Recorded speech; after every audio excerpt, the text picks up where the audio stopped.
Assalamu alaikum. In this video I will be teaching you people a new programming language. It's not programming language, it's basically hardware descriptive language which is called System Verilog. तो System Verilog एक ऐसी language है जिस तरह Python या सी है जिसके ज़रिए से हम हार्डवेयर जो है वो डिज़ाइन कर सकते हैं, हार्डवेयर जो है वो उसको बना सकते हैं. Okay, what do you mean by hardware? So say for example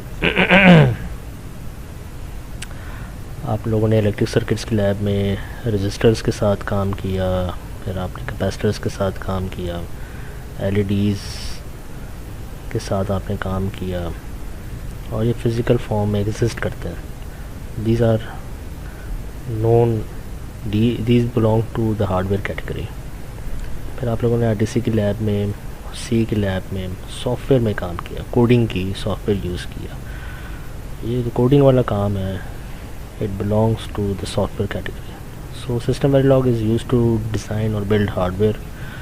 और इसकी बहुत अच्छी एग्जांपल जो है वो ये है कि आप स्मार्टफोन जो है वो यूज़ करते हैं और डिफरेंट ऐप्स चलाते हो, व्हाट्सएप चलाते हो, इंस्टाग्राम चलाते हो. तो ये व्हाट्सएप, इंस्टाग्राम जो है ये सॉफ्टवेयर कैटेगरी में आते हैं, जबकि ये ऐप्स, इन ऐप्स को एग्जीक्यूट करने वाली चीज़ कौन सी है, वो आपके स्मार्टफोन के अंदर जो सीपीयू है वो उस चीज़ वो उनको एग्जीक्यूट करता है. So CPU is the hardware for those apps. So system Verilog is used to build hardware.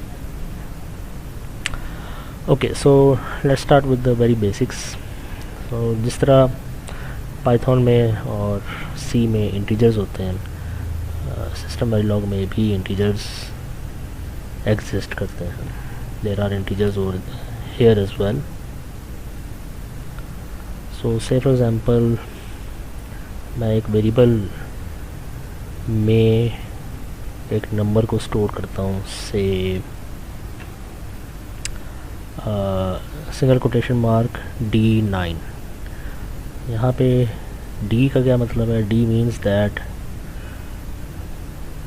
D के बाद आने वाला जो नंबर है it belongs to decimal number system.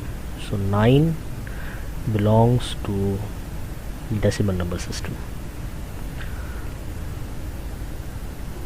9 is an integer. Addition आप परफॉर्म कर सकते हो सिस्टम वेरिलॉग में. सो मैं दो नंबर्स को या दो इंटीजर्स को ऐड करने जा रहा हूँ. फ़र्क यह है कि जो दूसरा इंटीजर है उसको मैं हेक्साडेसिमल फॉर्मेट में लिख रहा हूँ. सो से फॉर एग्जांपल मैं लिखता हूँ H single quotation mark HAA. So again in this case single quotation mark के बाद जो H है वो ये इंडिकेट करता है कि आने वाली जो डिजिट है विच इज़ A, आने वाली जो डिजिट्स हैं they are in hexadecimal number format. So A is a hexadecimal number. इसका जो डेसिमल नंबर बनता है वो 10 बनता है. इसी तरह इस A का भी 10 बनता है, and so on. You can repeat the same for another integer. मैं एक और इंटीजर जो है वो सिलेक्ट करता हूँ, प्लस B से 101. अब ये B जो है it indicates that the digits following it belong to binary number system. So ये 101 या ये जो नंबर है ये पूरा नंबर है या ये जो पूरा नंबर है ये बाइनरी सिस्टम को बिलोंग करता है. सो 101 को अगर आप ट्रांसलेट करो डेसिमल नंबर सिस्टम में तो ये बनता है 5. ठीक है, ये 2 रेज़ टू द पावर 0 है और ये 2 रेज़ टू द पावर 2 है. 4 + 1 5 बनता है. ओके, अभी वेट करें आप. ओके, सिस्टम वेरिलॉग में most of the time we will be working with integers instead of floating numbers का इतना काम जो है वो नहीं है सिस्टम वेरिलॉग में.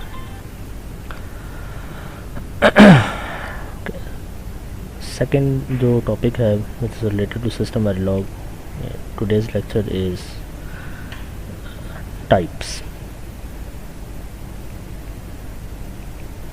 There are two categories of types in system verilog. The first one is variable and the second one is nets. So let's discuss both of them one by one. Okay, variables की जो असल definition है it's a bit complicated in system Verilog, but still you can assume them to be the same variables which you studied in Python and C, but they are not exactly the same. बस आपने ये याद रखना है कि variables in system verilog are used for storage purposes during simulation. Storage purposes during simulation. For example, अगर आपने system Verilog में कोई वेरिएबल डिफ़ाइन करना हो तो उसके लिए जो कीवर्ड यूज़ होता है वो है var. So var a. In this case a is the variable. A का जो टाइप है, अगर आपसे पूछा है कि what is the type of A, the type of A is variable, var, small var, variable.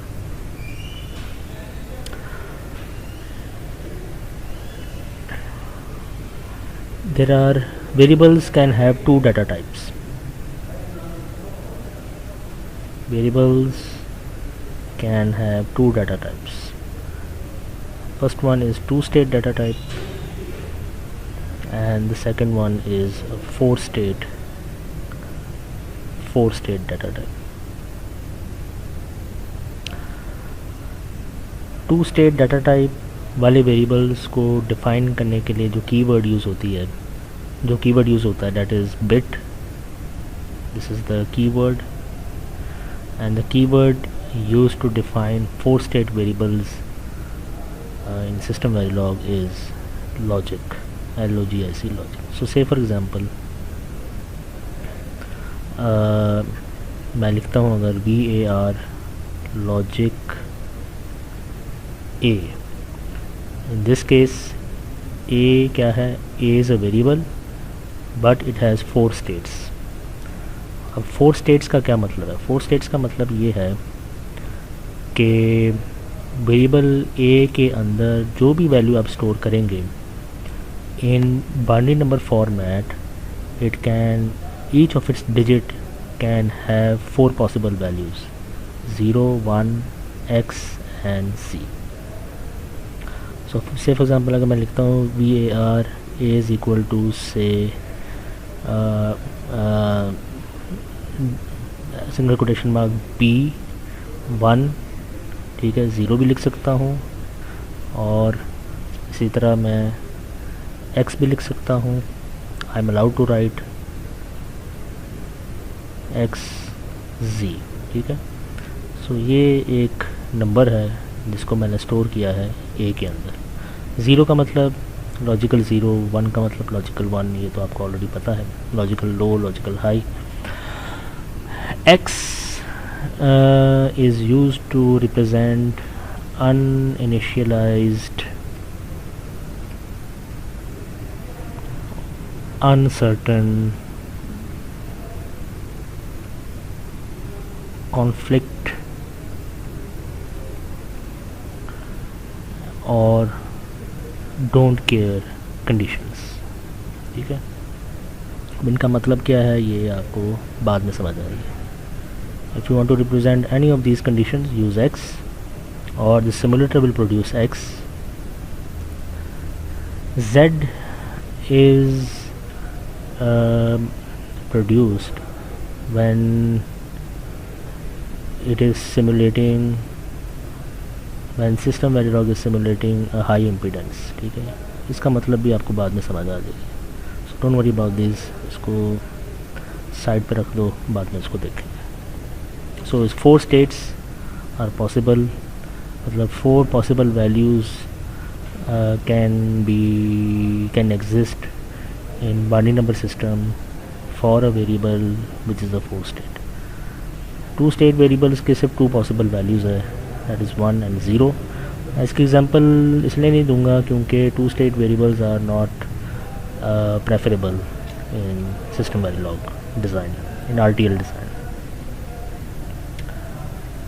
Okay, next जो चीज़ है वो ये है कि scalar and vector. Variables can be scalar, variables can be vector variables. Scalar variable is a 1-bit variable, whereas vector variable is a multi-bit. It has multiple bits.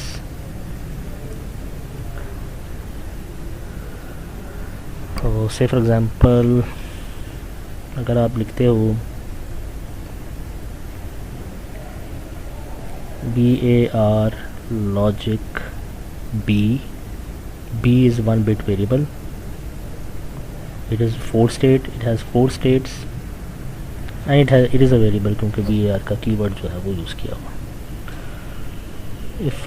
इसकी example देखते हैं. इसकी एग्जांपल जो है वो ये हो सकती है BAR logic 3:0 B. So in this case B, अच्छा, now स्क्वायर ब्रैकेट्स के अंदर 3:0 लिखा हुआ है. How many integers are there? There are 4 integers. एक 3 है, एक 2 है, एक 1 है, all the way up to 0. So there are 4 integers. 4 integers mean 4 bits. Each integer represents the bit place और bit position.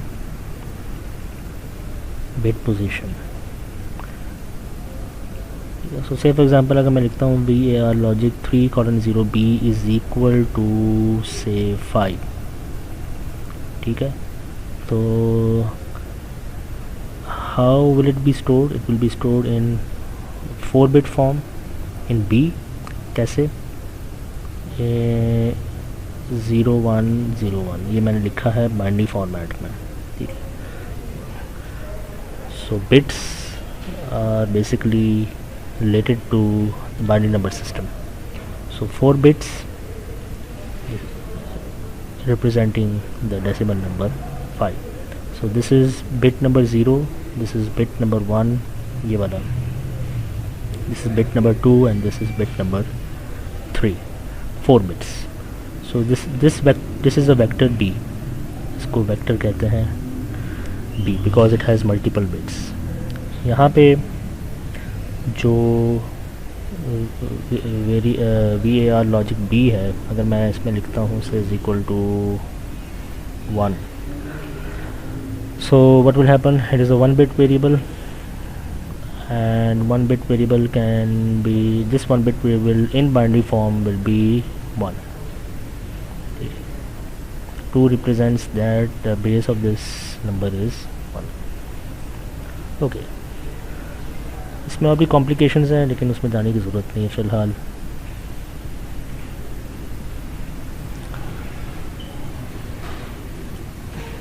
Vectors can be signed और unsigned as well. ठीक है, so for example if I want to define a variable which is signed, मैं लिख सकता हूँ VAR logic signed A. So A is a variable, it is 4 states and it is signed and it is 1-bit variable. Signed unsigned का वही मतलब है जो आप लोगों ने C लैंग्वेज में पढ़ी है. Signed variables can store positive and negative integers. Unsigned variables can store only positive integers. बस फ़र्क ये है कि साइन नंबर की जो रेंज है फॉर पॉजिटिव नंबर्स वो तकरीबन हाफ हो जाती है. Same concept as in C. Okay, now the next topic related to variable is bit and part select. So so say for example मेरे पास एक वेरिएबल है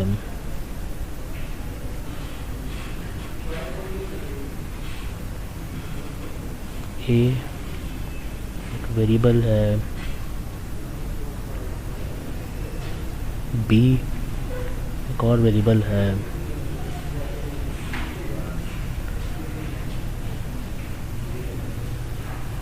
सी। ओके, अगर मैं ये लिख दूँ sign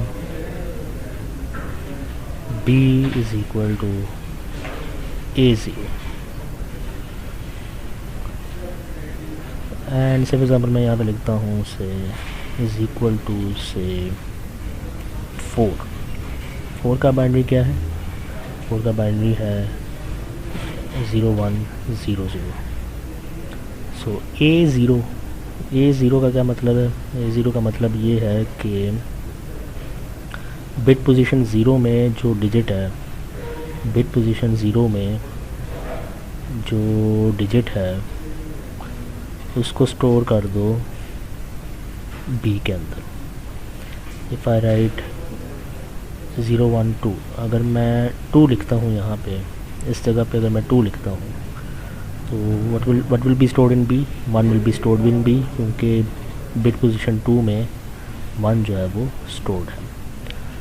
So you can select a bit of a number and store in some other variable as I have done over here. This is called bit select. ये bit select है। Similarly आप multiple variables को भी select करके store कर सकते हैं। So say for example अगर मैं यहाँ पे लिखता हूँ assign C is equal to A, और मैं यहाँ पे लिख देता हूँ से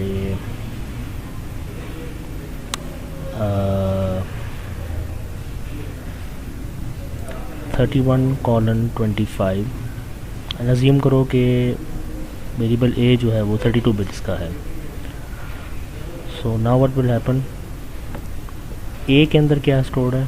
A के अंदर 32 बिट्स हैं, 0 0 0 0 all the way. MSB is 0. This is your LSB. So यहाँ से लेके यहाँ तक 32 बिट्स हैं। इसकी जो बिट पोजीशन है वो बिट पोजीशन है 31, इसकी बिट पोजीशन है वो 0 है। सो देयर आर ऑल, सिर्फ एक 1 है 4 के अंदर, बाकी सारे ज़ीरोज़ हैं।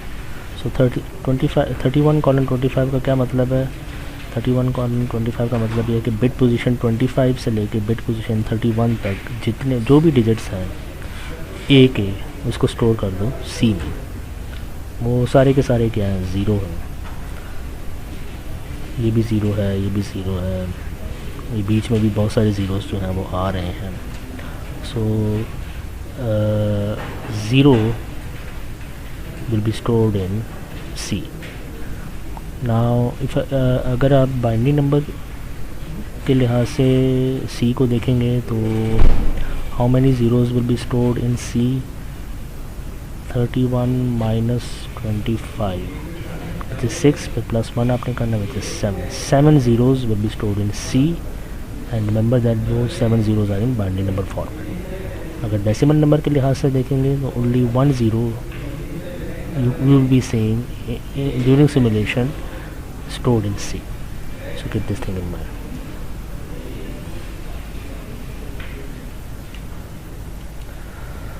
Okay, now let's go towards the next topic, that is related to nets. So remember that there are two categories of types, एक variables हैं और एक nets है. So now we will discuss nets.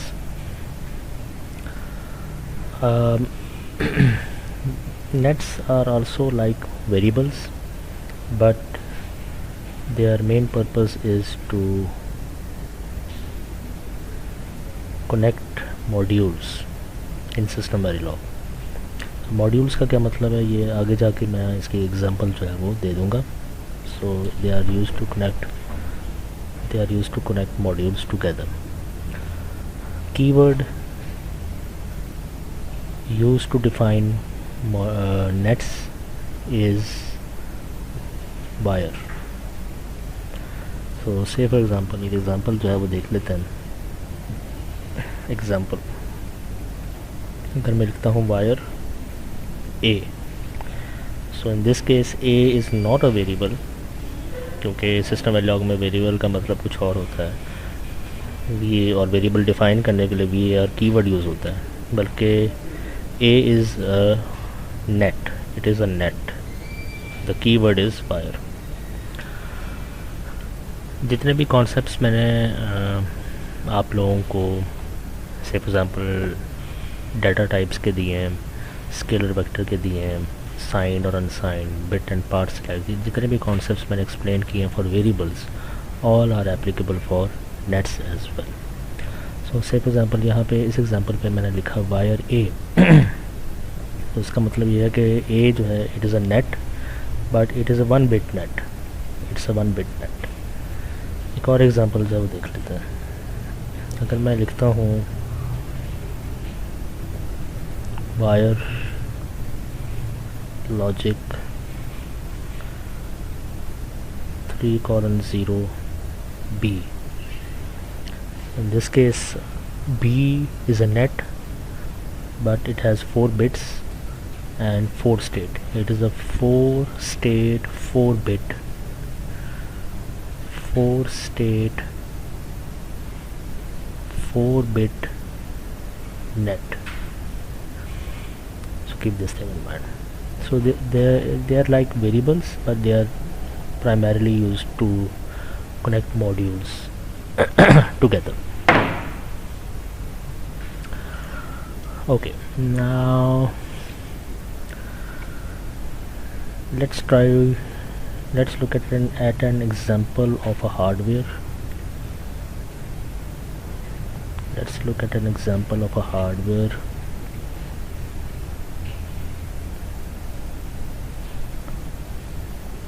called MUX. More precisely, two input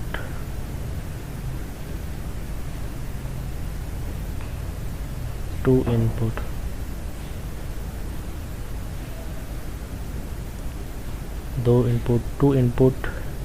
MUX, 2-to-1 MUX. The name of the first input is in1, the name of the second input is in2, the name of the output is out, and the name of the select signal is S. Each input in1 and n2 are of 4 bits. ठीक है. And क्योंकि जो number of inputs जो हैं वो 2 हैं, it is sufficient to use only 1 bit for the select signal. For more details, David Harris की book जो है वो देख लीजिएगा, डिजिटल सिस्टम डिज़ाइन के नाम से. तो वहाँ पे ये सारी डिटेल्स जो है मौजूद है. आउटपुट के जो नंबर ऑफ बिट्स हैं वो भी 4 हैं. Okay, what is the behavior of this MUX? Behavior of this MUX is that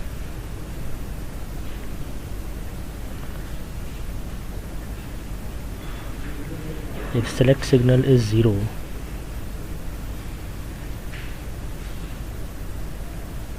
then the first input is selected and it is transferred to out. तो first input जो है वो 0 है, so the output will be 0. The select signal is 1 and both the inputs are 0. It will select the second input which is 0 and again the output will be 0.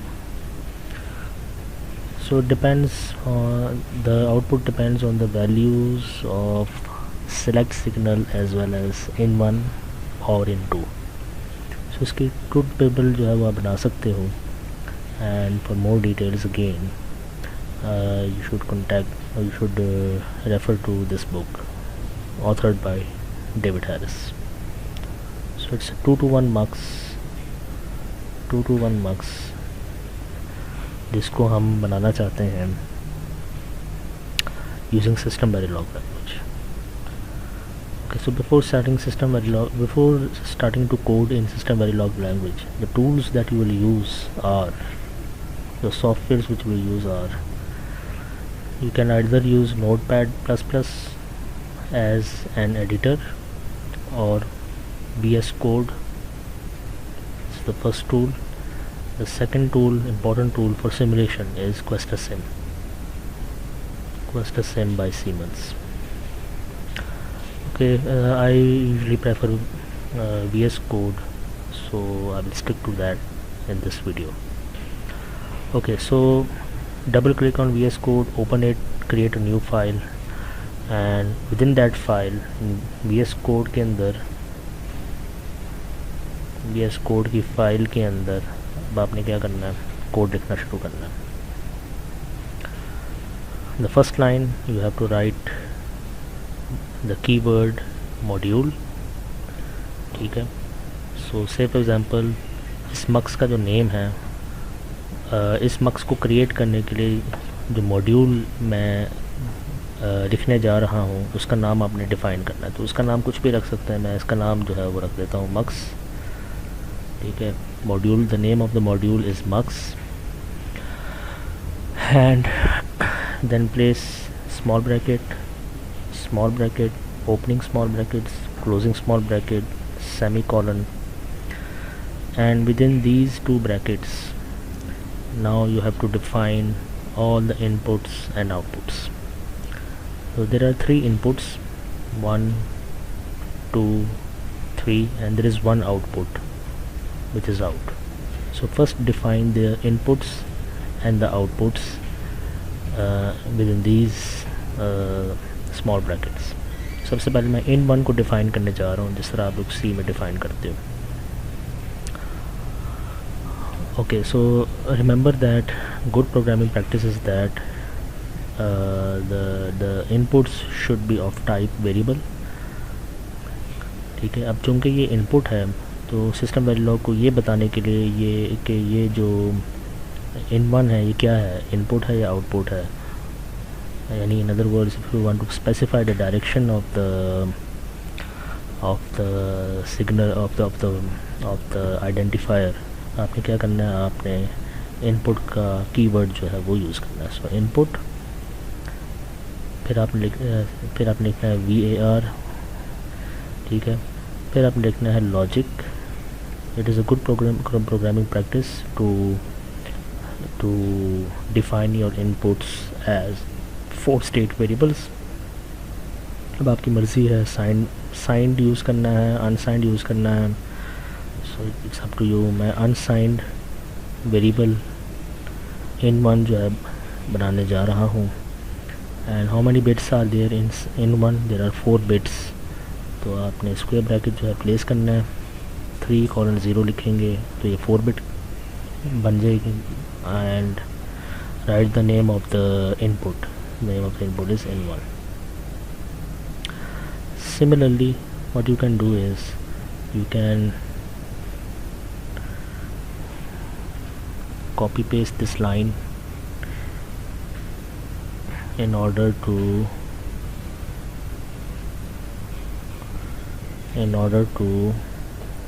define in2. so in1 भी define हो गया, in2 भी define हो गया. select s को अब define करना है. select s is also an input, so write input VAR logic. again आपकी मर्ज़ी है, signed रखना है, unsigned doesn't matter in case of mux. unsigned, अब चूँकि ये सिंगल बिट है तो स्क्वायर ब्रैकेट्स और इंटीजर कॉलन लिखने की ज़रूरत नहीं है. सिंपली ये बस ऐसे लिख दें यहाँ पे. हाँ, एंड रिमेंबर वन थिंग कि यहाँ पे आपने कॉमा लिखना है, not comma.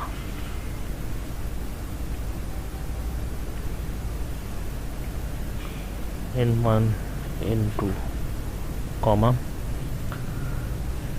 and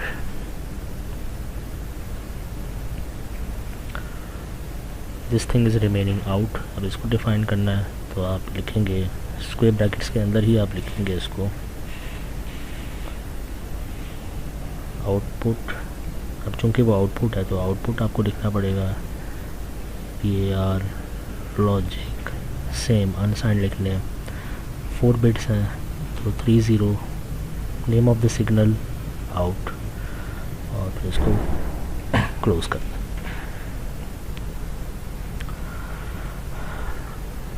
This part of the code is called port declaration.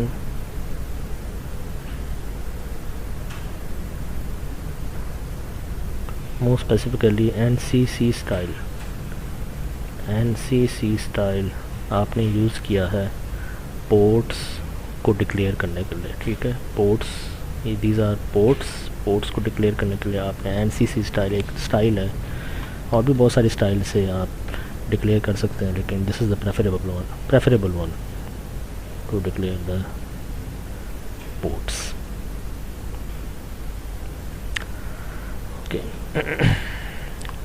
Okay next, उसी फाइल के अंदर अब आपने क्या करना है, मक्स का जो बिहेवियर है उसको डिफ़ाइन करना है।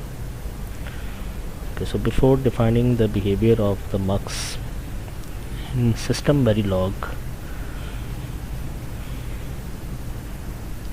there are some things called procedural blocks.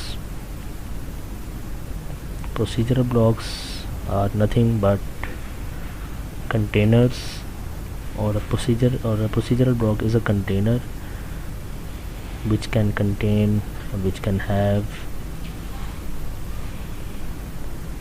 programming statements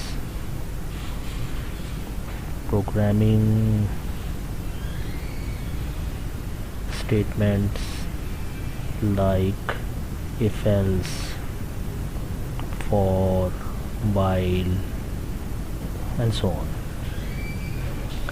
दूसरे लफ्ज़ों में अगर आपने if else, for, while loop की तरह का कोई काम करना है तो आपने इनको लिखना है कंटेनर के अंदर, प्रोसीजरल ब्लॉक के अंदर।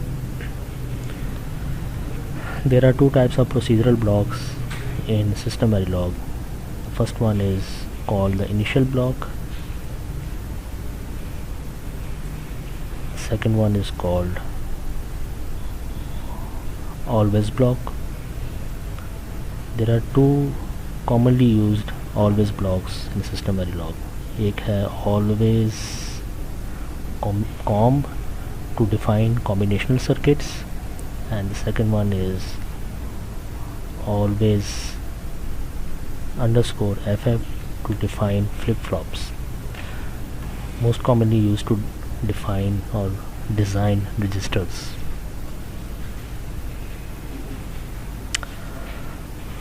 ओके सो अगर मैं उर्दू में आपको बताऊं इसकी बिहेवियर, मक्स का बिहेवियर, बिहेवियर ऑफ मक्स क्या है कि अगर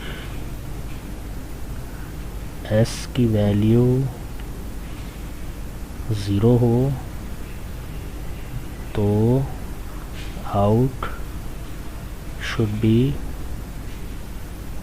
whatever is at in1, और अगर s की वैल्यू 1 हो तो output should be whatever is at in2. So if else statement will be used while coding it, और if else statement use करने के लिए you have to use the one of the procedural blocks. कौन सा procedural block use करेंगे हम जो procedural block use करने जा रहे हैं that is always comb block. The reason is that mux is basically a combinational circuit. Why not use always ff? Because always ff is used to design flip-flop, और mux जो है flip-flop नहीं है, it's a combinational circuit. For more details consult or refer to David Harris to see what is the difference between a combinational circuit and a sequential circuit. So mux is not a sequential circuit, it's a combinational circuit. Okay, so now write always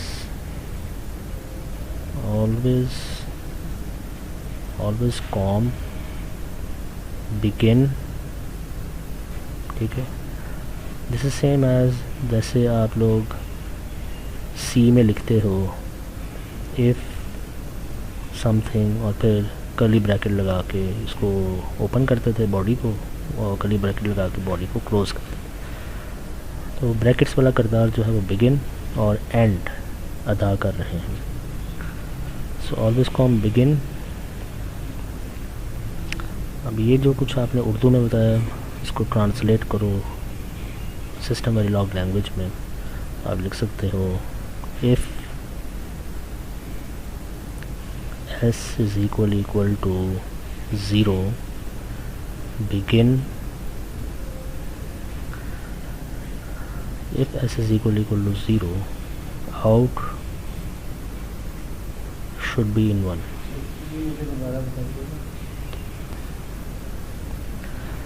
So if s is equal to 0 out should be equal to in 1 semicolon.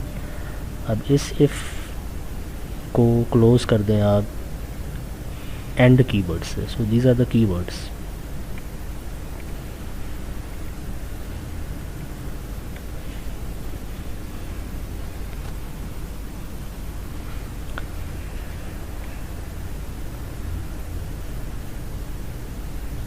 ये जो है ये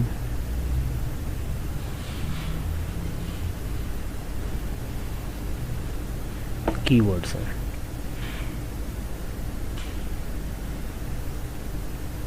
purple colour में आपको जो भी अल्फाज नज़र आ रहे हैं दीज आर द कीवर्ड्स। ये तो लिखना ही है आपने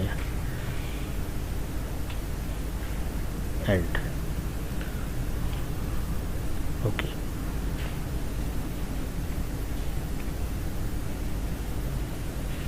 out is equal to in 1।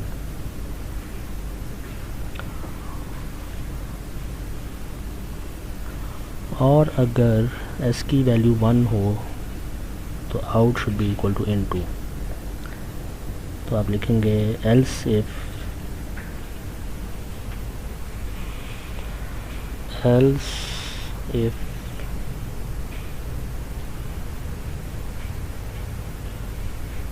s is equal to 1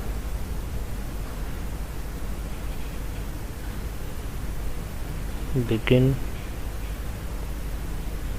and out should be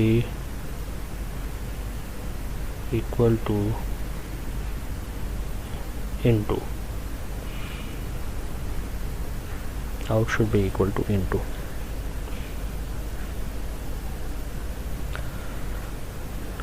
अब ये जो बिगिन है इसको क्लोज करने के लिए और एक और एंड जो है वो आपको लिखना पड़ेगा। सो इस एंड का ताल्लुक जो है वो इस बिगिन के साथ है, इस एंड का ताल्लुक इस बिगिन के साथ है, इस एंड का ताल्लुक जो है वो इस बिगिन के साथ।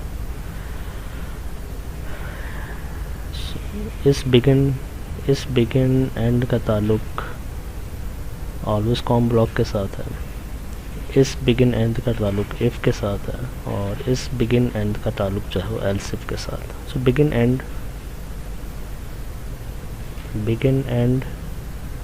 is nothing but the curly brackets, opening and closing curly brackets you used to use in C language. Okay, now and पे आपने एक लाइन लिखनी है मॉड्यूल को एंड करने के लिए। आपने यहाँ पे लिखना है and module and that's it, you have created your very first module in your life.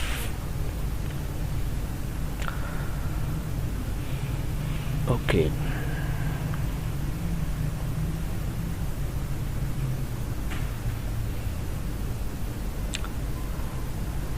so जब आप इस कोड को रन करेंगे mux will be created with all the inputs and outputs as shown in the diagram. After creating the mux, we need to test it. We need to test the mux which we have created, and in order to test it, we will write another code in System Verilog, which is usually called test bench. Test bench to test the module created mux.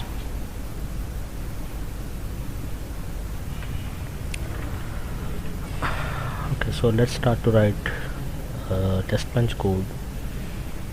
So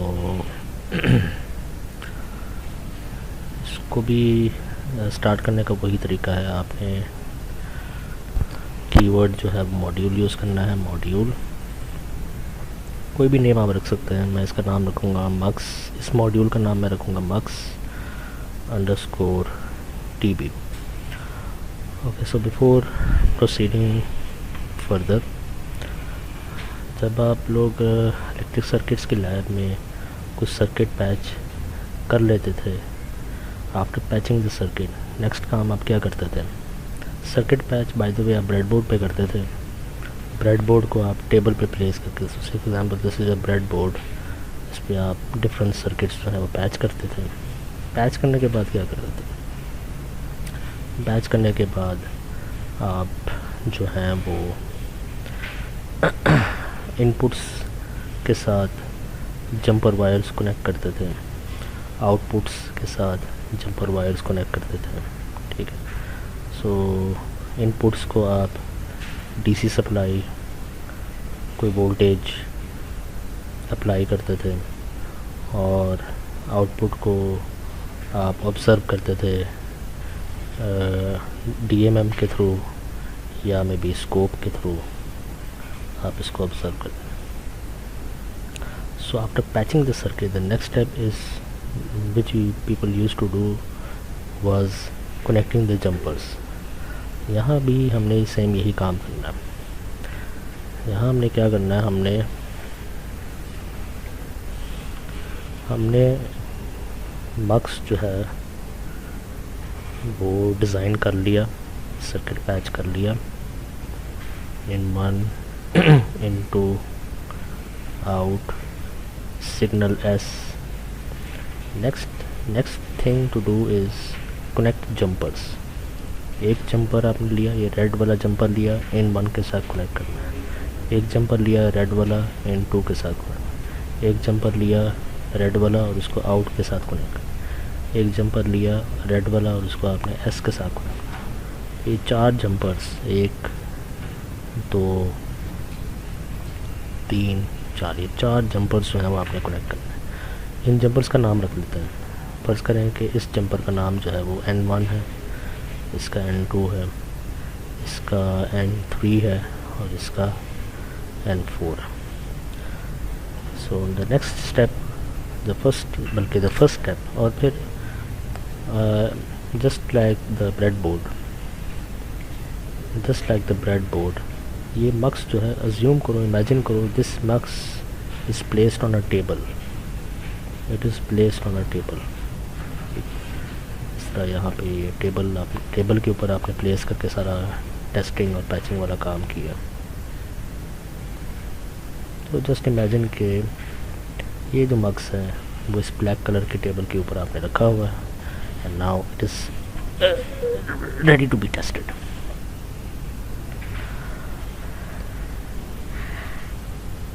okay, so अगर आप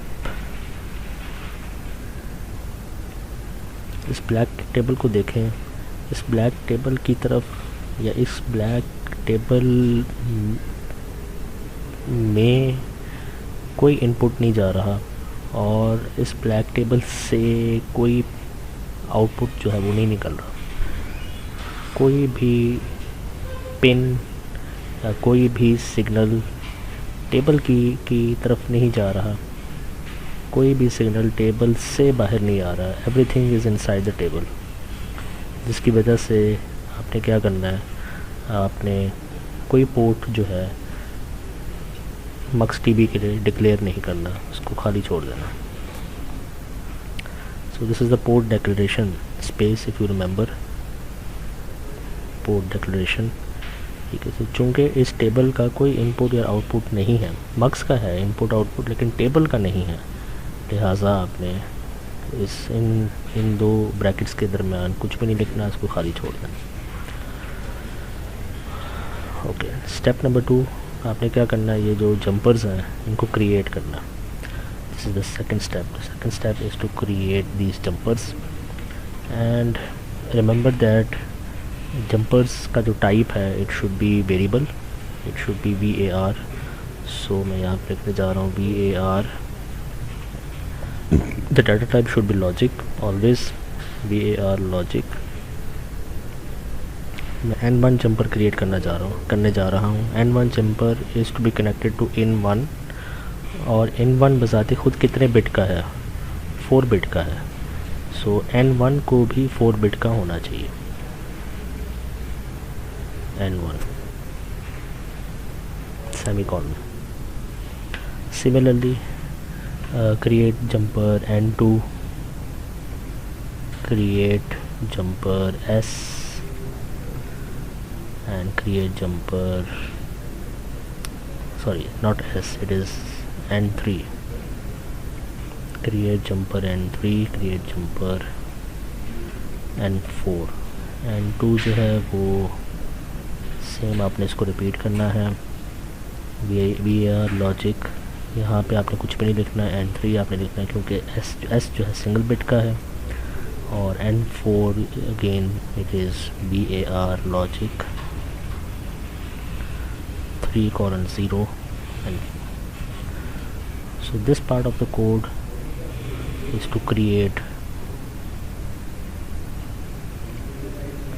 jumpers। सो circuit patch करने के बाद, jumpers connect करने के बाद आप क्या करते थे, सिग्नल अप्लाई करते थे सर्किट्स की लैब में, और सिग्नल को ऑब्ज़र्व करते थे। सिग्नल्स, तो यहाँ पे भी आपने यही काम करना है, आपने सिग्नल अप्लाई करना है इस जंपर पे, इस जंपर पे, इस जंपर पे, और आउटपुट को आपने ऑब्ज़र्व करना है। ये सारा काम आपने प्रोसीजरल ब्लॉक के अंदर करना है, that is the initial block. Initial block के अंदर आपने एक कोड लिखना है, इनिशियल बिगिन। ठीक है ना, apply a signal eight jumper N1। कैसे अप्लाई करेंगे, सिंपल आप लिखो N1 से इज़ इक्वल टू से 2, N2 की वैल्यू जो है वो आप रखने से 3 सेमीकोलन, और जो N3 की जो वैल्यू है उसको आप रखते हैं 0। So what is the expected output,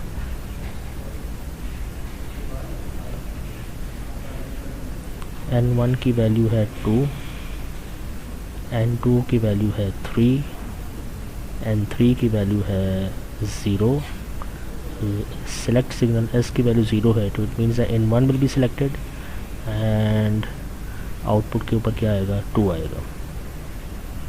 output के ऊपर 2 आना चाहिए डेसिमल फॉर्म में, और अगर बाइनरी है so you should see something like this 0010 at the output. अच्छा, अगर आप वेव फॉर्म में देख लें, अगर आप टाइम को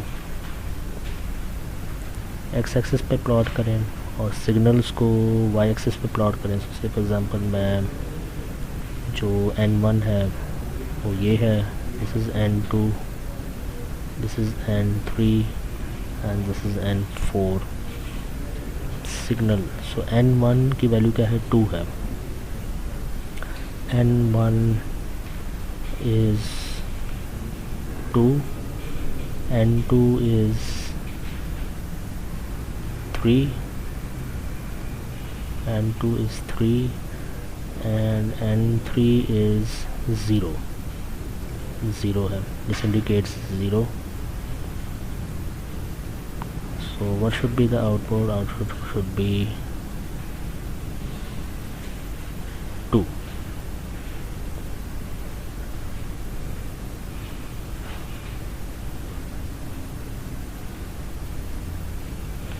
ये है सर साहिवाल का। देखो मैं लिखता हूँ, ये साहिवाल। सो 2 शुड बी एड आउट, सो ये 0 है and this is 2. So say for example after 5 nanoseconds, after 5 nanoseconds मैं क्या करता हूँ, मैं इसकी जो select s की जो वैल्यू है इसको चेंज करके 1 कर देता हूँ. उससे क्या होगा, now 3 will be transfer to the output. 2 की जगह पे 3 जो है वो आना चाहिए, which is 0 0 1 1. And if you look at the waveform, if you look at the plot, 2 will say as it is, ठीक है. So 2 तो as it is रहेगा, 3 भी as it is रहेगा. इसकी वैल्यू जो है वो 1 हो गई है, इसकी वैल्यू n3 की वैल्यू 1 हो गई है. तो अब आउटपुट के ऊपर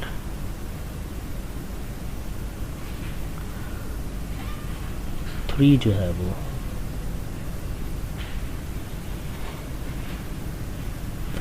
वो आना चाहिए, ठीक है. So when n3 is 1, the output should be 3. When n3 is 0, the output should be 2.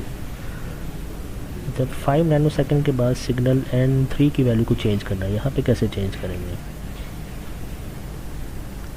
यहाँ पे आप लिखो #5 मीन्स 5 नैनोसेकंड्स. फिर आप यहाँ पे लिखो n3 is equal to 1 semicolon, और इस ब्लॉक को क्लोज़ करने के लिए एंड लिखें, और इस मॉड्यूल को क्लोज़ करने के लिए आप यहाँ पे एंड मॉड्यूल जो है वो लिखें. Now you might be wondering कि हमने यहाँ पे n1 is equal to 2, n2 is equal to 3 क्यों नहीं लिखा. लिखने की ज़रूरत नहीं है. अगर आप किसी सिग्नल की वैल्यू को रीराइट नहीं करते, the previous value will be maintained, previous value will be used. Okay, so in this test bench you can see there are 3 main parts. Again, the first part is the name of the module, second part you can say port declaration वाला part है, लेकिन वो तो exist नहीं करता, test bench के लिए exist नहीं करता. The third part जहाँ पे आपने जंपर्स को क्रिएट किया, this is called internal signals, and this part is the part where you apply signals at the port, apply signals at the port.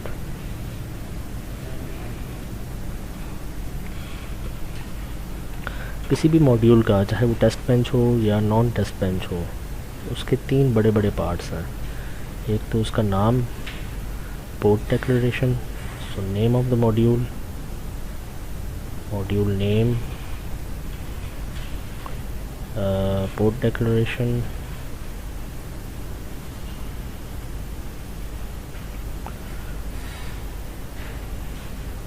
Functional behaviour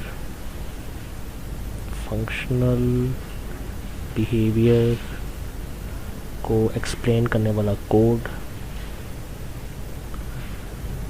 and that's it. Functional behaviour को explain करने वाला code या signals apply करने वाला code. So हर test bench या हर non test bench System Verilog code में आपको ये 3 बड़े बड़े कॉमनली यूज पार्ट्स जो है वो नज़र आएंगे, and you should also follow this practice. Now next we will be writing this code in VS Code, and we will simulate and see the results. Okay, so before simulation कुछ important बातें जो आपने ज़हन में रखनी है. Number 1 कि आपको याद होगा आउट क्या है.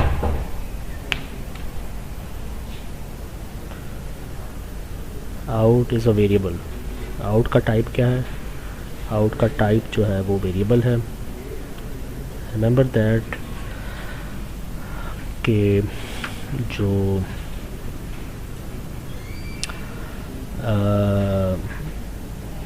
This is basically an assignment statement. Assignment statement कौन सी होती है? वो स्टेटमेंट जिसमें आप क्या कर रहे हो, आप वैल्यूज़ असाइन कर रहे हो वेरिएबल्स को, आप वैल्यू जो है वो स्टोर कर रहे हो वेरिएबल्स के अंदर। सो असाइनमेंट स्टेटमेंट में जो असाइनमेंट स्टेटमेंट का जो लेफ़्ट हैंड साइड है, the thing or the identifier at the left hand side of the statement should always be a variable. उसका टाइप जो है वो वेरिएबल होना चाहिए। It cannot be a net नहीं होना चाहिए। Keep this thing in mind. So out is a variable, system Verilog जो है वो चलेगा। अगर आप आउट का टाइप चेंज करके इसको नेट बना देते हो तो system Verilog will give you error. Second important thing जो आपने ध्यान में रखना है वो ये है कि mux is a combinational circuit. So combinational circuit को बनाने के लिए always use equal sign. Sequential circuit बनाने के लिए you will use this sign which is the less than sign and equal. Sequential circuit बनाने के लिए यूज़ होता है sequential circuit.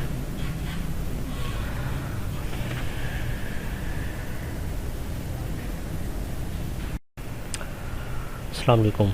Okay, there is one thing which I missed out और वो मैं बताना चाहता हूँ। वो ये है कि in case of mux, this is your in one, this is your in two, out, this is your S.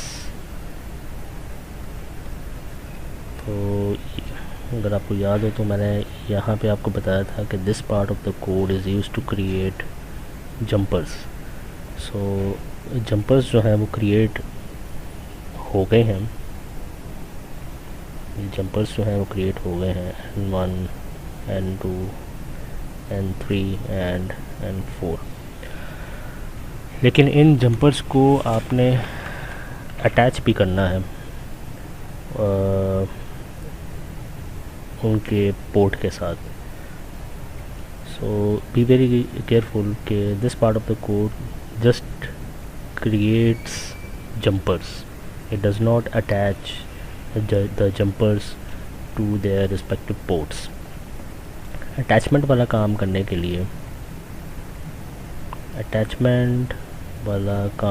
के लिए आपको एक और पीस ऑफ कोड जो है वो लिखना पड़ेगा। और वो कैसे लिखेंगे? वो आपने लिखना है इंटरनल सिग्नल्स और के बाद इनिशियल बिगिन ब्लॉक से पहले यहाँ पे। So let's rewrite this code. So यहाँ पे आप लिखेंगे the name of the module जिसके साथ आपने जंपर्स को अटैच करना है। तो इस मक्स को बनाने के लिए जो आपने मॉड्यूल लिखा उसका नाम मक्स है। तो यही वाला नाम आपने सबसे पहले यहाँ पे लिख देना है, मक्स। ठीक है। फिर उसके बाद आपने कोई भी नेम जो है वो आप दे सकते हो, ABCD कोई भी। मैं यहाँ पे नेम देता हूँ M1। Basically this is the name of the instance का नेम है ये, instance name. This is the same instance which you studied in object-oriented programming in Python. So this is the name of the instance. There could be many instances of the same module in the test bench. For example, अगर आपके test bench में multiple मक्सेस हैं, 1 2 3, all are created by the same module named mux, लेकिन हर mux का different name है। इसका name M1 है, इसका नेम M2 आप रख सकते हो, इसका नेम M3 रख सकते हो। हमने इस केस में इसका नाम, हमने इस मक्स का नाम M1 रखा हुआ, ठीक है। सो मॉड्यूल M1 आपने लिखना है। मॉड्यूल M1 लिखने के बाद स्मॉल ब्रैकेट आपने डालना है, फिर आपने डॉट लिखना है। डॉट के बाद आपने the name of the signal, the name of the first input of the mux which is in1। अच्छा, in1 के साथ आपने क्या अटैच करना है, आपने n1 अटैच करना है। तो यहाँ पे आप लिख दें n1 कॉमा, फिर डॉट in2 के साथ आपने क्या अटैच करना है, आपने n2 जो है वो अटैच करना है। सो डॉट n2 आउट के साथ आपने क्या अटैच करना है, n4 जंपर अटैच करना है। सो डॉट आउट n4, और s के साथ आपने क्या अटैच करना है, 3 अटैच करना है। सो डॉट s n3, फिर एक और ब्रैकेट लगाएं और इसको क्लोज करें। So this part of the code does the attachment stuff, it attaches the jumpers to the respective ports. तो एक चीज़ जो है वो रह गई थी यहाँ पे। ओके, अब ये टेस्ट बेंच का कोड और जो मक्स मॉड्यूल का जो कोड है वो मैंने विजुअल स्टूडियो में लिख दिया है। विजुअल स्टूडियो, जो ये मक्स का कोड मैंने लिख दिया हुआ है, ये मक्स का जो टेस्ट बेंच है वो भी मैंने लिख दिया हुआ है। तो now the next step is to simulate using Questasim. So Questasim में आपने डबल क्लिक करना है और विंडो ओपन हो जाएगी। विंडो ओपन करने के बाद आपने न्यू प्रोजेक्ट जो है वो क्रिएट करना है। प्रोजेक्ट का जो फोल्डर है वो एक सिलेक्ट कर लें आप। सो से फॉर एग्ज़ाम्पल मैं यहाँ पे एक नया फोल्डर जो है वो क्रिएट करता हूँ, ठीक है, माई फोल्डर के नाम से। ठीक है, सो माई फोल्डर के अंदर ही आपने प्रोजेक्ट को क्रिएट करना, ठीक है। तो सिलेक्ट फोल्डर, माई फोल्डर, प्रोजेक्ट का नाम कुछ भी रख दें आप, मैं रख देता हूँ ABC, ठीक है। इसमें से कोई भी आप ऑप्शन जो है वो चूज़ कर सकते हैं, डजेंट मैटर राइट नाउ, और ओके कर दें। फिर आप इसको ओके करने के बाद ऐड एग्जिस्टिंग फाइल। अच्छा, ये जो mux.sv और mux.tb.sv ये वाली जो फाइल्स हैं ये मैंने सेव की हैं, जहाँ भी आपने सेव की है वहाँ से आपने वो वाला पाथ जो है वो आपने देना है, जहाँ भी आपने जहाँ मर्ज़ी सेव कर लें, कोई इशू नहीं है। तो मैंने इनको सेव किया हुआ है यहाँ पे। Let me find the files. Okay, तो मैंने इनको सेव किया हुआ है किसी एक और फोल्डर में, मैं वहाँ से उसको उठा लेता हूँ। ये मक्स और mux.tb मैंने ओपन कर दिया, ओके कर दिया, क्लोज़ कर दिया। फिर उसके बाद आपने क्या करना है, आपने इनको कंपाइल करना है, कंपाइल ऑल, ठीक है। तो ये देखें मैसेज आ गया है, compile of the both the files were success, compilation was successful for both the files, ठीक है। अगर यहाँ पे एरर आता है तो first resolve that error, red colour text में वो एरर आपको नज़र आएगा, resolve it and then move forward. उसके बाद फिर आपने लाइब्रेरी में आना है, वर्क को ओपन करना है, mux.tb को क्लिक करना है, फिर राइट क्लिक करना है और फिर सिमुलेट को क्लिक करना है।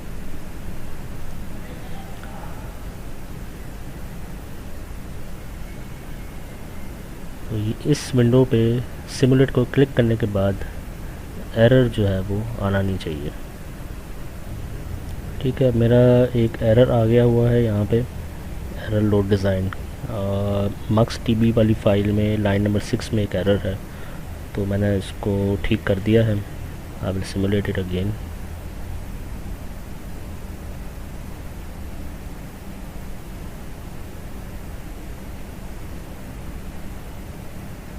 अच्छा, there is one more error over here.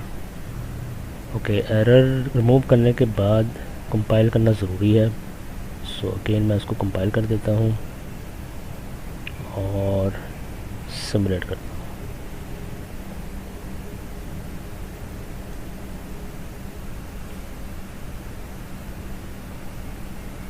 ठीक है, अगर कोई एरर नहीं होगा तो आपको ये वाली विंडो जो है वो नज़र आएगी।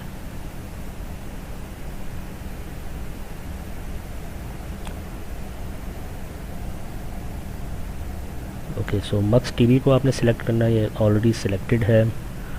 उसके बाद आपने क्या करना है कि इस विंडो में आना है। ये देखें, ये सारे jumpers N1 N2 N3 N4 आपको नज़र आ रहे हैं। तो इन जंपर्स की वैल्यूज़ या इनकी वेवफॉर्म्स को आपने डिस्प्ले करना है।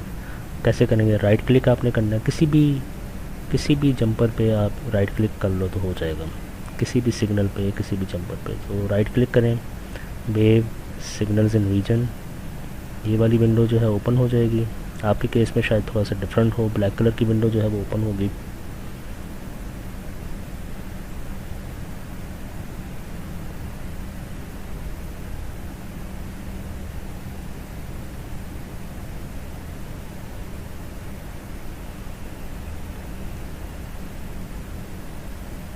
ठीक है, सो ये विंडो जो है वो ओपन हो गई है। N1 N2 N3 N4 jumpers आपको यहाँ पे नज़र आ रहे हैं and they belong to mux TB file और मॉड्यूल। फिर आपने इसको क्या करना है, इसको रन करना है। जैसे ही मैंने इसको रन किया तो ये वेवफॉर्म जो है वो डिस्प्ले हो गई है। इसको आप जूम कर सकते हो। ठीक है, इसको आप जूम इन जूम आउट कर सकते हो। So let's compare this with the waveform which we drew, the expected waveform which we drew yesterday। और वेवफॉर्म जो है वो यहाँ पे है। ओके, सो इस वेवफॉर्म को देखें और इस वेवफॉर्म को देखें, try to match it, match. So at time is equal to 0 second, N1 is 2, यहाँ पे भी 2 है, N2 इज़ 3, यहाँ पे भी 3 है, N3 जो है वो 0 है, N3 ये देखें ये 0 है, इट इज़ 0। ठीक है, N4 जो है वो 2 है, N4 जो है वो 2 है। At time is equal to 5 nano second, ये 5 नैनो सेकेंड वाली टाइम है। ठीक है, ये आपको ये 5 नैनो सेकेंड, इसको थोड़ा सा इधर कर लो आप, ये देखो 5 नैनो सेकेंड आपको नज़र आ रहा है यहाँ पे। So at time is equal to 5 nano second, N3 की वैल्यू 1 हो गई, जिसकी वजह से जो N4 की वैल्यू है यानी जो आउटपुट है मक्स का वो 3 हो गई है।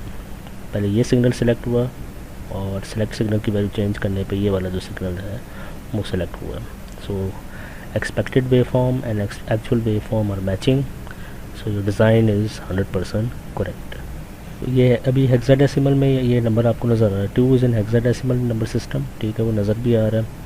ठीक है, कर्सर को आगे पीछे करो तो आप देखें यहाँ पे वैल्यू स्पीड जो है वो चेंज हो रही है। Feel free to explore this GUI so that you can easily note down और ऑब्जर्व द वेवफॉर्म्स। इसको अगर आप इस को एक्सपैंड करते हैं तो आपको बाइनरी जो बिट्स हैं वो नज़र आएंगी 2 की। So this is the LSP, this is the MSP। सो 0010 ये 2 की का ही बाइनरी बनता है। Okay, so that's it from my side. Thank you very much. Allah Hafiz.